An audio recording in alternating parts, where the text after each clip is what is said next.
The Brazilian state of Minas Geraes experienced severe storms last January, sparked by the climatic emergency and aggravated by the irresponsible mining activities of companies such as Vale.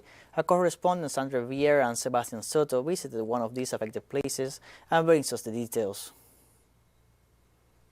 The Patria Libre camp is home for 600 families who have been fighting since 2017 for the right to the land that belonged to a man convicted of corruption.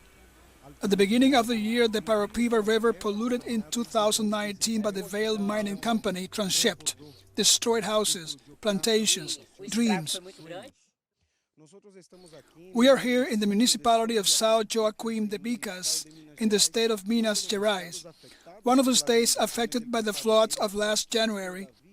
And here we can still see the damage left by the flood. Maria das Graças took us to see what was left of her house. She built it 5 years ago when she came to the camp fleeing domestic violence.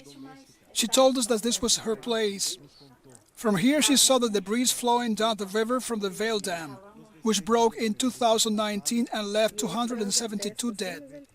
This environmental crime has intensified the floods, which this year killed dozens of people and displaced the contaminated mud on those who were already affected. This is all about climate emergency and irresponsible mining.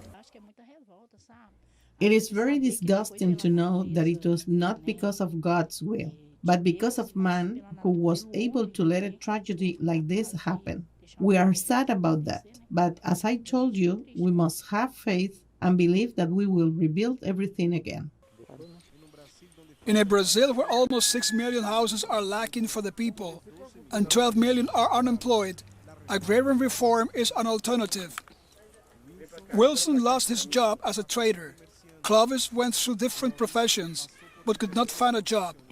Both were homeless before arriving at the Patria Libre camp. I slept on the street. If I didn't sleep on the street, I slept in a shelter. Then the opportunity arose to come here, and I came, and I have been here for 3 years and a little more. And here, for me, it's been very good. Here we learn not to be selfish, here we learn to divide, here is a school. I think that everything I have been through was a school to learn about things. Here the pandemic is faced with solidarity. It was in plantations such as Joaquim Enriquez that the landless movement produced 6,000 tons of food donated to the neediest during this health crisis.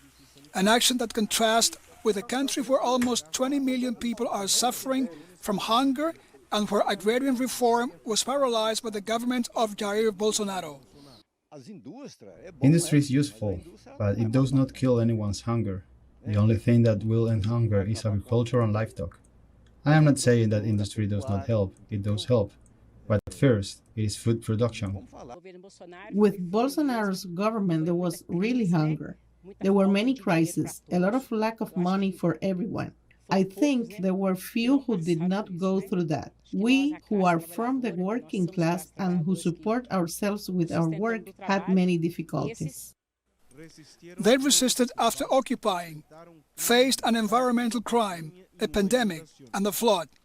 They fight to conquer the land and make of Brazil what they carry in the name of the camp, a free homeland. Andre Vieira e Sebastian Soto, teleSUR, Brasil.